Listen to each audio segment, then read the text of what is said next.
ಸಮಾರೋಪಕ್ಕೆ ಬಂದಿದ್ದೀವಿ. ಉದ್ಘಾಟನೆ ದಿವಸ ಇಷ್ಟು ಹೌಸ್ಫುಲ್ ಆಗಿರಲಿಲ್ಲ. ಇವತ್ತು ಯಾಕೆ ಅಂತ ನಾನು ಯೋಚನೆ ಮಾಡ್ತಾಯಿದ್ದೆ. ಗೊತ್ತು, ಎಲ್ರಿಗೂ ಗೊತ್ತು ಯಾರಿಗೆ ಪ್ರೈಸ್ ಬರುತ್ತೆ ಅಂತ ನೋಡಲಿಕ್ಕೆ ನಿಮ್ಮ ಟೀಮ್ ಅವ್ರ ಜೊತೆ ಎಲ್ಲ ಬಂದಿದ್ದೀರ. ನಿಜವಾಗ್ಲೂ ಯಾವಾಗಲೂ ನಮಗೆ ಕುವೆಂಪು ವಿಶ್ವವಿದ್ಯಾಲಯ ಒಟ್ಟಾರೆ ನಮಗೆ ದಕ್ಕೋದು ಇಂಥ ಸಮಯಗಳಲ್ಲೇ. ಯಾಕಂದರೆ ಇಲ್ಲಿಯ ಇನ್ಫ್ರಾಸ್ಟ್ರಕ್ಚರ್ ಬಗ್ಗೆ ಆಗಲಿ, ಜನರನ್ನ ಹೇಗೆ ನಿಭಾಯಿಸಬೇಕು, ಯಾವ ರೀತಿ ಎಲ್ಲೆಲ್ಲಿ ಅರೇಂಜ್ ಮಾಡಬೇಕು ಉತ್ಸವಗಳನ್ನ, ಆಮೇಲೆ ಯಾರು ಯಾವ ಕೆಲಸ ಮಾಡಬೇಕು, ಈ ಥರ ಎಲ್ಲ ನಾವು ತೊಡಗಿಸ್ಕೊಳ್ಳುವಾಗ ನಾವೆಲ್ಲ ಒಟ್ಟಾಗ್ತೀವಿ. ಏನೋ ಸಣ್ಣ ಪುಟ್ಟು ಜಗಳಗಳಿರುತ್ತೆ ನಮ್ಮ ನಡುವೆ, ಇದಿರುತ್ತೆ, ಎಲ್ಲರೂ ಒಟ್ಟಾಗ್ತೀವಿ. ಆದರೂ ಅಸಮಾಧಾನ ಇರುತ್ತೆ, ಅದೊಂದು ಇನ್ನೂ ಚೆನ್ನಾಗಿ ಆಗ್ಬೋದಿತ್ತಲ್ಲೋ ಅಂತ. ಇದಾಗಿಯೂ ಒಟ್ಟು ನೀವೆಲ್ಲ ಬಂದಾಗ ನಮಗೆ ಆದಂಥ ಥ್ರಿಲ್ ಇದೆಯಲ್ಲ, ಅದು ನಿಜವಾಗ್ಲೂ ನಾವು ನಿಮಗೆ ಮೊದಲು ಥ್ಯಾಂಕ್ಸ್ ಹೇಳಬೇಕು. ಬಂದು ಅಷ್ಟು ಸಂಖ್ಯೆಯಲ್ಲಿ ಬಂದಿದ್ದೀರಾ, ಅಲ್ಲಿ ಇಲ್ಲಿ ಎಂಜಾಯ್ ಮಾಡ್ಕೊಂಡು ನಿಂತಿದ್ರಿ. ನನ್ನ ಮನೆಯಿಂದಲೂ ನೋಡ್ತಾ ಇದ್ದೆ, ಅಲ್ಲೆಲ್ಲ ನಿಂತ್ಕೊಂಡು ಸೆಲ್ಫಿಗಳು, ಆಮೇಲೆ ನಿಮ್ಮ ಫ್ರೆಂಡ್ಸ್ ಜೊತೆ ಒಂದು ಒಡನಾಟ, ಬೇರೆ ಬೇರೆ ಕಾಲೇಜ್ ಅವ್ರ ಜೊತೆ ಒಟ್ಟು ಮಾತಾಡೋದು, ಸೇರೋದು, ಒಬ್ಬೊಬ್ರದ್ದು ಇದನ್ನು ಟ್ಯಾಲೆಂಟ್ಗಳನ್ನ ಇನ್ನೊಬ್ಬರು ಎಂಜಾಯ್ ಮಾಡೋದು, ಇದೆಲ್ಲ ನೋಡಿದಾಗ ನಂಗೆ ನಿಜವಾಗ್ಲೂ ತುಂಬ ಇವತ್ತು ನಾನು ದೊಡ್ಡ ಥ್ಯಾಂಕ್ಸ್ ಹೇಳಬೇಕಾಗಿರೋದು ನಮ್ಮ ತಳವಾರ್ ವೆಂಕಟೇಶ್.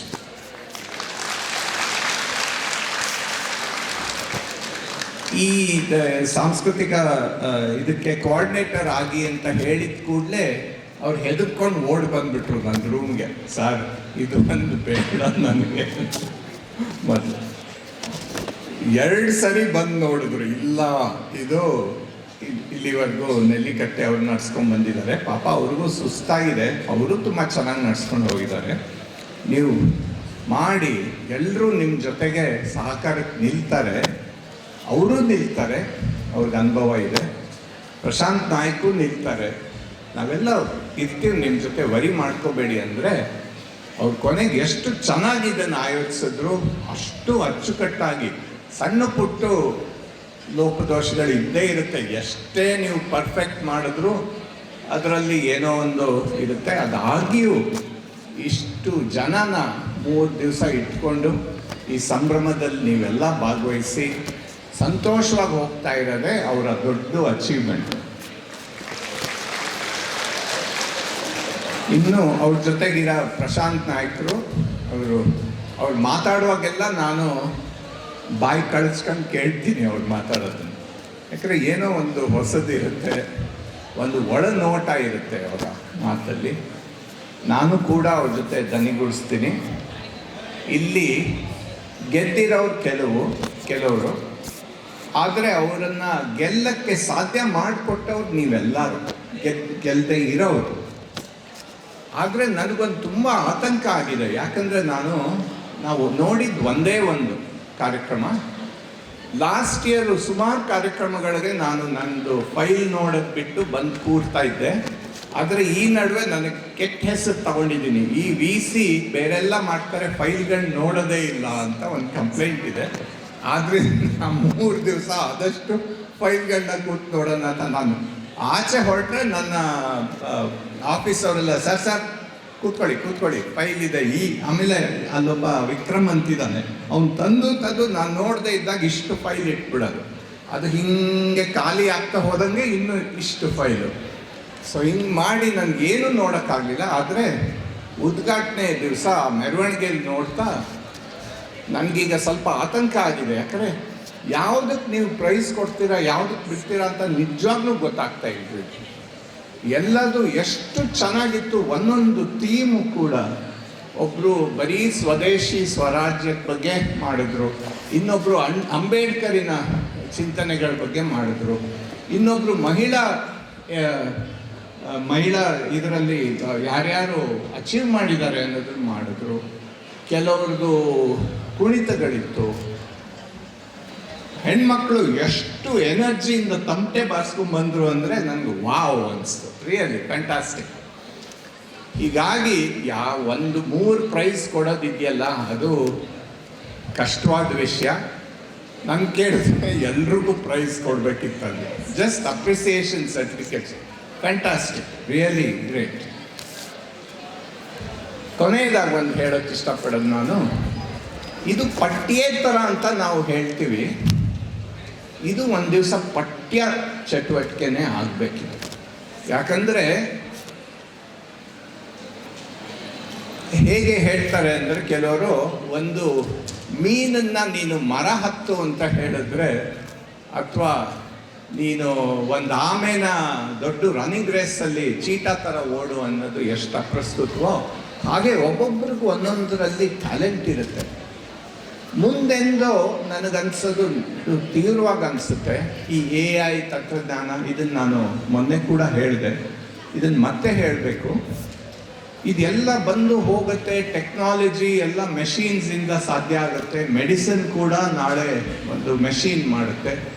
ಆದರೆ ಕಲೆ, ಡ್ಯಾನ್ಸು, ಚಿತ್ರ ಬಿಡಿಸೋದು, ಕತೆ ಬರೆಯೋದು, ಈ ಥರದ್ದು ಟ್ಯಾಲೆಂಟ್, ಅಥವಾ ನಾಟಕ ಆಡೋದು, ಇದು ಖಂಡಿತ ಮನುಷ್ಯ ಕೇಂದ್ರಿತವಾಗೇ ಉಳಿಯುತ್ತೆ. ಮೆಷಿನ್ಗಳು ಮಾಡ್ಬೋದು, ಆದರೆ ಮನುಷ್ಯ ಗೆಲ್ತಾನೆ ಅದರಲ್ಲಿ. ಅದರಿಂದ ಮೊನ್ನೆ ನಿಮ್ಮ ಟ್ಯಾಲೆಂಟ್ಗಳು ಯಾವುದು ವೇಸ್ಟ್ ಅಲ್ಲ, ಅದನ್ನು ಇನ್ನೂ ಗಂಭೀರವಾಗಿ ಅದನ್ನೇ ಮುಂದುವರಿಸಿ. ನಾಳೆ ನಿಮಗೆ ನಾನು ಇದರಲ್ಲಿ ಡ್ಯಾನ್ಸಲ್ಲೇ ಮುಂದೆ ಹೋಗಬೇಕು ಅಂದರೆ ದಯವಿಟ್ಟು ಹೋಗಿ. ನಾಟಕನೇ ಮಾಡ್ತೀನಿ ನಾನು ಅಂದರೆ ಹೋಗಿ. ಮುಂದೆ ಇದಕ್ಕೆ ಖಂಡಿತ ಸ್ಕೋಪ್ ಇದ್ದೇ ಇರುತ್ತೆ ಈ ಜಗತ್ತಲ್ಲಿ. ಯಾಕಂದರೆ ಇವೇ ಅತ್ಯಂತ ಮುಖ್ಯ ಆಗುತ್ತೆ.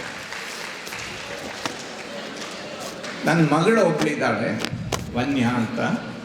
ಅವಳು ಡಿಸೈಡ್ ಮಾಡಿಬಿಟ್ಟಿದ್ದಾಳೆ, ನಾನು ಅದೆಲ್ಲ ನನ್ನನ್ನು ಅವಳು 18th ಸ್ಟ್ಯಾಂಡರ್ಡ್ ಹೇಳ್ಕೊಡ್ತೀಯ ನೀನು ಅಂತಾಳೆ. ಯಾಕಂದರೆ 10th ಸ್ಟ್ಯಾಂಡರ್ಡು, 11th, 12th ಆದಮೇಲೆ ಕೊನೆಗೆ 18th ಸ್ಟ್ಯಾಂಡರ್ಡ್ ಸಾಕು, ನನಗೆ ಫಿಸಿಕ್ಸ್ ಎಲ್ಲ ಬೇಡ, ನನಗೆ ಡಾನ್ಸ್ ಇಷ್ಟ, ನಾನು ಡಾನ್ಸಲ್ಲೇ ಮುಂದೋಗ್ತೀನಿ.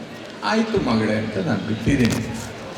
ಹೀಗೆ ನೀವು ಕೂಡ ನಿಮ್ಗೇನೋ ಒಂದು ತೀವ್ರವಾಗಿ ಅದನ್ನೇ ನಾನು ಮಾಡಬೇಕು, ಆ್ಯನಿಮೇಷನ್ ಮಾಡ್ತೀನಪ್ಪ, ನನಗೆ ಈ ಎಂಜಿನಿಯರಿಂಗ್ ಎಲ್ಲ ಬೇಡ ಅಂತ ಮಾಡಿ. ಇನ್ನು ಮುಂದೆ ನಿಮ್ಮ ಅಪ್ಪ ಅಮ್ಮಂದಿರಿಗೆ ಹೇಳಂಥ ಶಕ್ತಿ ನಿಮ್ಮದಾಗಿರುತ್ತೆ. ಯಾಕಂದರೆ ಈ ಪ್ರಪಂಚ ಹೇಗೆ ಹೋಗ್ತಾ ಇದೆ ಅನ್ನೋದ್ರ ಆ ಪಲ್ಸು ನಿಮಗೆ ನಮಗಿಂತ ಚೆನ್ನಾಗಿ ಅರ್ಥ ಆಗಿದೆ. ಆದ್ದರಿಂದ ಈ ಟ್ಯಾಲೆಂಟನ್ನೆಲ್ಲ ಉಳಿಸ್ಕೊಳ್ಳಿ. ಇವತ್ತು ಪ್ರೈಸ್ ಬರುತ್ತೋ ಬಿಡುತ್ತೋ ಅದು ಅಪ್ರಸ್ತುತ. ಪ್ರೈಸ್ ಬಂದವ್ರ ಬಗ್ಗೆ ಒಂದು ದೊಡ್ಡ ಚಪ್ಪಾಳೆ ಹೊಡೆಯೋಣ. ಬರದೇ ಇರೋರು ಇನ್ನು ಮುಂದಿನ ಎಲ್ಲ ಪ್ರೈಸ್ಗಳನ್ನ ಗಿಟ್ಟಿಸ್ಕೋತಾರೆ ಅನ್ನೋ ಒಂದು ಭರವಸೆನ ಇಟ್ಕೊಳ್ಳೋಣ. ಯಾಕಂದರೆ ಟ್ಯಾಲೆಂಟಲ್ಲಿ ಕೊರತೆನೇ ಇರಲಿಲ್ಲ. 1, 2, 3 ಅನ್ನೋದು ಜಸ್ಟ್ ಸಾಂದರ್ಭಿಕ. ಆಮೇಲೆ ಅದರಲ್ಲಿ ಒಂದು ಸ್ವಲ್ಪ ಸಬ್ಜೆಕ್ಟಿವಿಟಿನೂ ಇರುತ್ತೆ. ಯಾಕಂದರೆ ಜಡ್ಜಸ್ ಯಾವ ಆ್ಯಂಗಲಲ್ಲಿ ನೋಡಿರ್ತಾರೆ, ಯಾವ ದೃಷ್ಟಿಕೋನ ಇಟ್ಕೊಂಡು ನೋಡಿರ್ತಾರೆ, ಎಲ್ಲದು ಅದ್ರ ಬಗ್ಗೆ ಭಿನ್ನಾಭಿಪ್ರಾಯಗಳು ಇರೋಕ್ಕೆ ಸಾಧ್ಯ. ಆದ್ದರಿಂದ ಎಲ್ಲರೂ ಇವತ್ತು ಸಂತೋಷವಾಗಿ ಹೋಗೋಣ. ಗೆದ್ದವರು, ಗೆಲ್ಲದೆ ಇದ್ದವರು, ಮುಂದಿನ ಸಲ ಗೆಲ್ಲವರು, ಇವರೆಲ್ಲರೂ ನಮ್ಮೊಟ್ಟಿಗೆ ಇದ್ದು ಸಂತೋಷನ ಅನುಭವಿಸಿದ್ದೀರಾ. ಸಣ್ಣ ಪುಟ್ಟು ತೊಂದರೆಗಳು ಇದ್ದೇ ಇರುತ್ತೆ, ಎಲ್ಲ ಹೋದರೂ ಇರುತ್ತೆ. ನನಗೆ ಕಡೆಗೆ ಒಂದು ತುಂಬ ನಾನು ಫೀಲ್ ಮಾಡಿ ಕೇಳ್ಕೊತಾ ಇರೋದು, ನೀವು ಅಂಡರ್ ಗ್ರಾಜುಯೇಟ್ಸ್ ಕೆಲವರೆಲ್ಲ ಬನ್ನಿ, ದಯವಿಟ್ಟು ನಮ್ಮ ಯೂನಿವರ್ಸಿಟಿಗೆ ಬಂದು ಓದಿ. ನಾವು ಎಷ್ಟು ಫ್ರೆಂಡ್ಲಿ ಇದ್ದಾರೆ ನಮ್ಮ ಮೇಷ್ಟ್ರುಗಳು ಅನ್ನೋದನ್ನು ನೋಡಿ. ನಾವೆಲ್ಲರೂ ತುಂಬ ಸ್ಟೂಡೆಂಟ್ ಫ್ರೆಂಡ್ಲಿ ಇದ್ದೀವಿ. ನಿಮ್ಮ ಪ್ರಾಬ್ಲಮ್ಗಳನ್ನ ಮೊದಲು ಆಲಿಸಿ ಕೇಳ್ತೀವಿ ನಾವು, ಬೇರೆದನ್ನೆಲ್ಲ ಬಿಟ್ಟು. ಆದ್ದರಿಂದ ಬನ್ನಿ, ನಮ್ಮ ಜೊತೆ ಇನ್ನೂ 2, 3, 4 ವರ್ಷನೋ ನೀವು PhD ಮಾಡೋಕ್ಕೆ ಬಂದರೂ ಕೂಡ ಭಾಳ ಸಂತೋಷ. ಬಂದು ನಮ್ಮ ಫ್ಯಾಮ್ಲಿ ಆಗಿ ನೀವು ಅಂತ ಹೇಳಿ ನನ್ನ ಮಾತನ್ನು ಮುಗಿಸ್ತೀನಿ.